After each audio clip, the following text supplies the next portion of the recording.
بسم اللہ الرحمن الرحیم۔ السلام علیکم۔ آج 12 فروری ہے اور دن ہے سوموار کا۔ میں دیکھ رہا تھا ثاقب بشیر صاحب نے ٹویٹر پہ بہت اہم ایک تحریر شیئر کی ہے۔ نبیل انور صاحب جو کہ بہت شاندار رپورٹر ہیں، ڈان کے لیے رپورٹنگ کرتے ہیں چکوال سے، اور اس سے پہلے بھی انہوں نے بڑی بڑی سٹوریز بریک کی ہیں۔ انہوں نے جو سٹوری کل بریک کی ہے، یہ سٹوری ہر ڈسٹرکٹ کی ہے، یہ سٹوری ہر حلقے کی ہے، لیکن جس خوبصورت انداز سے نبیل انور ڈھکو صاحب نے اس کو جو ہے وہ لکھا ہے، اتنے زبردست انداز سے شاید کسی اور نے نہیں لکھا، اور یہی ہوا ہے ہر حلقے میں۔ اب آپ دیکھیں، یہ انہوں نے لکھا ہے چکوال کے بارے میں، اور آپ کو پتہ یہ ہے کہ چکوال میں خاص طور پہ الیکشن لڑ رہے تھے ایاز امیر صاحب جن سے لوگ بڑی والہانہ محبت کرتے ہیں، نہ صرف حلقے میں بلکہ پورے پاکستان میں، اوورسیز پاکستانی جو ان کے تجزیے ہیں، جس طرح کی وہ دبنگ بات کرتے ہیں، خوبصورت بات کرتے ہیں۔ تو لکھتے ہیں نبیل انور ڈھکو صاحب کہ اور اس پہ اپنی رائے دی انہوں نے ثاقب بشیر صاحب نے، کہ یہ انہوں نے بڑی دلچسپ جو ہے وہ کہانی لکھی ہے۔ وہ یہ کہتے ہیں کہ 8 فروری کی رات کو عجب تماشا ہوا۔ ایاز امیر کو اس بات کا ادراک ہو گیا تھا کہ ڈسٹرکٹ کمپلیکس کو سیل کر کے نو گو ایریا بنا دیا جائے گا۔ جو RO آفس ہے، یعنی اس کو نو گو ایریا بنا دیا جائے گا، یہ ایاز امیر صاحب کو پتہ تھا۔ وہ شام 6 بجے کسی طرح RO آفس پہنچ گئے۔ وہاں RO صاحب نہیں تھے۔ کچھ دیر بعد ڈسٹرکٹ کمپلیکس کو جو ہے وہ انہوں نے اوڈر وال ایک لکھی ہوئی چوک وہاں سے سیل کر دیا گیا، اور اس کا کنٹرول چھلاؤں نے سنبھال لیا۔ گیٹ پر تعینات پولیس ملازمین کی شامت آ گئی کہ تم نے ایاز امیر کو اندر جانے کیوں دیا۔ پھر ہم نے دیکھا کہ کس طرح چکوال پولیس کے انسپیکٹر سردار عارف، جن کے پاس آج کل DSP ہیڈ کوارٹر کا چارج ہے، ایاز امیر کو کمپلیکس کی حدود سے باہر نکالنے کے لیے ہاتھ پیر مارتے نظر آئے۔ ان کے چہرے پر بے بسی چھائی ہوئی تھی، آنکھوں سے احساس ملامت چھلک رہا تھا، کیوں لیکن مجبور تھے۔ اچھا، یہاں پہ ایک ظاہر ایک بحث بھی ہے جو ہمیں کرنی چاہیے کہ یہ جس طرح سے لکھا ہے نبیل انور صاحب نے ایک پولیس والے کے بارے میں کہ اس کے پاس DSP کے چارج، وہ بیچارہ مجبور تھا۔ کیوں مجبور ہیں؟ انکار کر دیں، نہیں کر سکتے، نوکری چھوڑ دیں، اللہ تعالیٰ عزت دے گا، رزق کا وعدہ اللہ نے کیا ہوا ہے۔ مطلب رزق کا وعدہ نواز شریف نے تو نہیں کیا ہوا نا کہ نواز شریف کی غلامی کرو گے، ان کے طلبے چاٹو گے، ان کے لیے کرپشن کرو گے، ان کے لیے لوٹ مار کرو گے، ان کو ملک لوٹنے کے لیے ان کے سہولت کار بنو گے۔ اور یہ بھی کرپشن اور لوٹ ماری ہے جو یہ کر رہے ہیں پولیس والے۔ یہ اس طرح سے ہے کہ یہ سہولت کار ہیں چوروں ڈاکوؤں لٹیروں کے، ان کو منتخب کروانے کے لیے ملک کو جتنا لوٹا جائے گا اس میں یہ سارے پولیس والے اور یہ سارے بیوروکریٹس برابر کے شریک ہیں۔ اس لیے میں آج کل دوستوں کو کہتا ہوں کہ پوری ایک لسٹ بنا کے رکھیں کہ کون کون سے ROs، DC، DPO، یہ سرکاری اہلکار، یہ سارے یہ الیکشن کمیشن ممبران، وہ سب کی ایک لسٹ بنا کے رکھیں، تاکہ تاریخ میں تو کم از کم ان کو، ابھی تو ظاہر ہے ان کے اوپر کوئی بات ہی نہیں کر سکتا، جیسے بھی KPK میں PTI کی حکومت آئی ہے نا، کریں ان کو فکس کریں، یہ ساروں کو ان کے خلاف جو قانونی کارروائی بنتی ہے کریں۔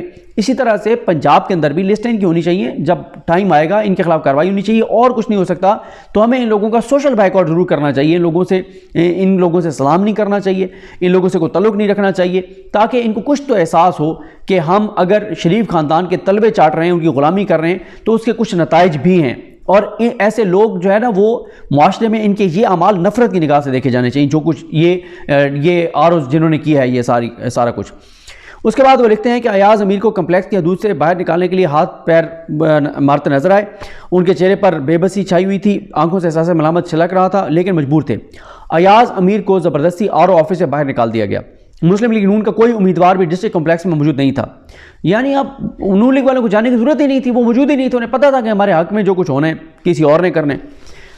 رات 12 بجے تک جن پولنگ اسٹیشن کے نتائج آئے ان میں PTI کے امیدواروں کو واضح برتری حاصل تھی۔ پھر نہ صرف نتائج کو روک دیا گیا بلکہ نتائج لے کر آنے والے پریزائڈنگ آفیسرز کو سڑکوں پر خوار کیا گیا۔ کمپلیکس سے جس گاؤں کا فاصلہ 20 منٹ کا تھا، اس گاؤں سے پریزائڈنگ آفیسر کو کمپلیکس پہنچنے میں 3.5 گھنٹے لگے۔ فیصلہ یہ ہوا کہ پریزائڈنگ آفیسرز کو کانوائے میں لایا جائے۔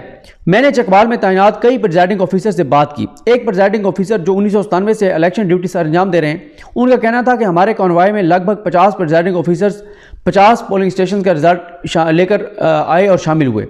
یہ 50 پریزائڈنگ آفیسرز وہاں پر موجود تھے۔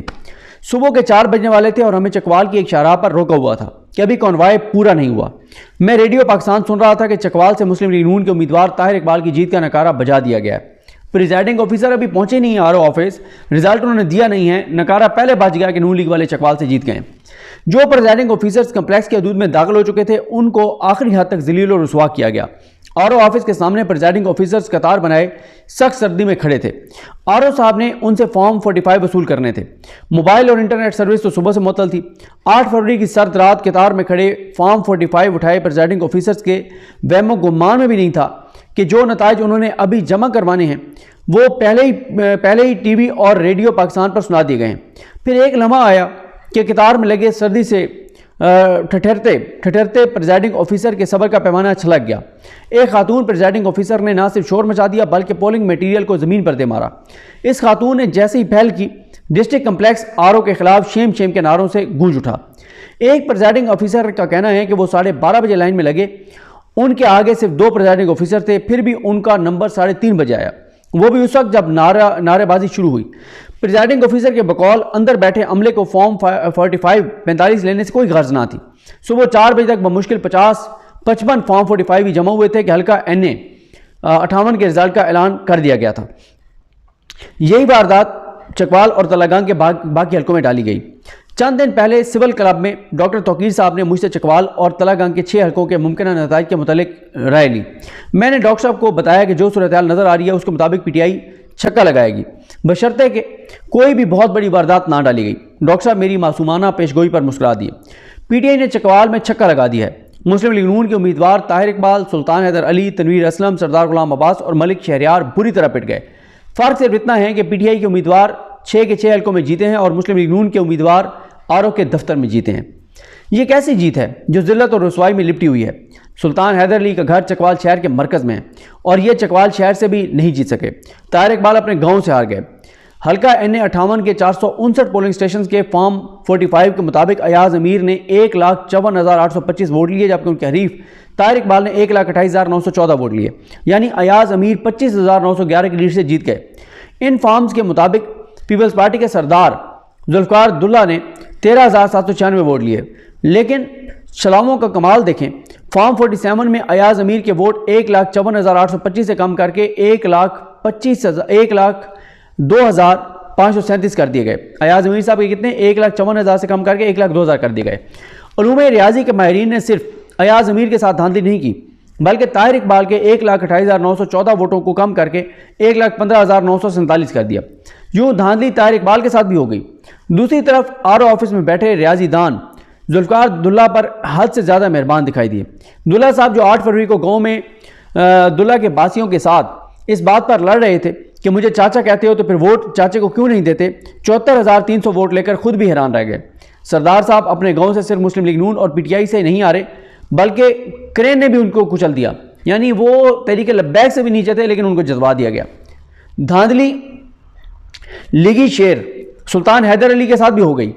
فارم 45 کے مطابق انہوں نے 65,672 ووٹ لیے، جبکہ ان کے مد مقابل PTI کے علی ناصر بھٹی نے 72,328 ووٹ لیے۔ علی ناصر بھٹی نے 6,656 کی لیڈ سے PP 20 کی نشست جیت لی، لیکن آر او آفس میں ہار گئے، جہاں سلطان حیدر علی کے 65,672 ووٹوں کو کم کر کے 52,450 اور ناصر بھٹی کے 72,328 کو کم کر کے 43,250 کر دیا گیا۔ اس ریاضی دان کو 50 کے حصے سے کتنا پیار تھا۔ فارم 45 کے مطابق PP 21 میں مسلم لیگ نون کے تنویر اسلم نے 72,055 ووٹ لیے، جبکہ ان کے حریف PTI کے راجہ طارق افضل کالس نے 75,142 ووٹ لیے، مطلب راجہ طارق 3,087 ووٹوں سے جیت گئے۔ آر او آفس میں بیٹھے شاہ سوار نے فارم 47 میں راجہ طارق کے ووٹوں کو بالکل نہیں چھڑا، محض تنویر اسلم صاحب کے 72,055 ووٹوں میں بہتر کی اور 83 لگا کر 83,055 کر دیا۔ اندازہ لگائیں یار، مطلب کمال ہے۔ 72 کو بس 83 میں بدلا ہے، آگے 0.55 وہی رہنے دیا۔ NA 59 پر 59 پر شخصی ووٹ بینک کے لحاظ سے سب سے تگڑے سیاستدان سردار غلام عباس کو ایک غیر معروف امیدوار ملک رومان احمد نے 32,500 کے بڑے مارجن سے ہرا دیا، لیکن آر او آفس میں واردات ڈال دی گئی۔ سردار صاحب PP 22 پہ PTI کے حکیم نثار سے بھی ہار گئے، لیکن بعد میں غیبی امداد سے جتوا دیے گئے۔ کہا جاتا تھا کہ سردار صاحب کے ہاتھ پر MNA کی لکیر نہیں، اگلوں نے درانتی کے ساتھ سردار عباس کے ہاتھ پر وہ لکیر بھی پلک جھپکنے میں ڈال دی۔ ملک شہریار بھی PTI کے سلطان سرخرو سے میدان میں ہار گئے لیکن بند کمروں میں جیت گئے۔ اب PTI کے امیدوار فارم 45 سے امید لگائے بیٹھے ہیں کہ ان فارم سے ان کو ان کا لوٹا ہوا مینڈیٹ انہیں واپس مل جائے گا۔ لیکن اگلوں نے کہنا ہے کہ جناب آپ لوگوں نے جعلی فارمز کہاں سے لی ہیں، اصلی تو وہ ہیں جو ہمارے پاس ہیں۔ لیکن اس کے باوجود بھی پی ٹی آئی کے امیدواروں کو ہر ممکنہ قانونی جنگ لڑنی چاہیے، خواہ انہیں انصاف کے اصول میں 3-4 سال ہی کیوں نہ لگ جائیں۔ دوسری طرف آپ دیکھنا یہ ہے کہ بھاگ بھری کے پوتے کی طرح جنم لینے والے ذلت اور رسوائی کا ٹوکرا 5 سال تک کتنی ڈٹائی سے اٹھاتے ہیں۔ تو نبیل انور صاحب یہ پوری ڈٹائی سے اٹھائیں گے، ان کو کوئی شرم حیا غیرت ان میں نہیں ہے۔ لیکن یہ ہے ایک ڈسٹرکٹ کی کہانی کہ چکوال اور تلنگانگ میں کیا ہوا ہے، اور یہی سب کچھ ہر ڈسٹرکٹ میں ہوا ہے۔ پریزائڈنگ آفیسرز جو ہیں وہ رزلٹ ابھی لائے نہیں تھے، رزلٹ اناؤنس کر دیا گیا۔ ایک جگہ تو یہ ہوا کہ وہ بہت تھک گئے تھے جنہوں نے وہ آر او نے فائنل کرنا، تو اس نے کہا جی میرے سے نہیں وہ ہوا جاتا۔ انہوں نے کہا شارٹ کٹ کیا ہے، انہوں نے کہا شارٹ کٹ یہی ہے کہ انہوں نے پی ٹی آئی والے بندے کے ووٹوں کے پیچھے سے پی ٹی آئی کے بندے کا نام ہٹا کے نون لیگ والے کا لگا دیا، اور نون لیگ والے کے ووٹوں کے پیچھے پی ٹی آئی والے کا نام لکھ دیا۔ یہ انہوں نے صاف چھوٹی موٹی غلطی کی ہے، چھوٹی موٹی غلطی کر کے اور وہ گھر کو چلے گئے، اور نون لیگ والا پی ٹی آئی والے کے ووٹوں کے سامنے نام لکھے جانے سے جیت گیا، اور نون لیگ والے کے ووٹ جو ہے وہ کاغذ کے اوپر پی ٹی آئی والے کے گلے پڑ گئے اور وہ ہار گیا۔ یہ ہوا ہے، یہ صرف ایک ڈسٹرکٹ میں نہیں، ہر ڈسٹرکٹ میں سیم یہی پیٹرن ہوا ہے۔ ٹیمیں بٹھائی گئی ہیں، ڈبل مہر لگائی گئی ہے، ووٹ ضائع کی گئے ہیں، باقی چیزیں پوری کی گئی ہیں۔ فارم 45 ہر جگہ تقریباً خالی ان کے اوپر دستخط کیے ہوئے تھے، اس کے مطابق فارم 45 بنائیں، لیکن یہ کام اس لیے نہیں چلے گا کیونکہ سارے امیدواروں کے پاس ایک فارم 45 ہے سیم، سوائے نون لیگ والے کے جو جیتا ہے اس کے پاس بھی نہیں ہے، اس کو بھی بنا کے اور تیار کر کے دیا جائے گا۔ مجھے اپنی دعا میں یاد رکھیں۔ اللہ کریم ہم سب کا ہمیں ناصر ہو۔ اللہ حافظ۔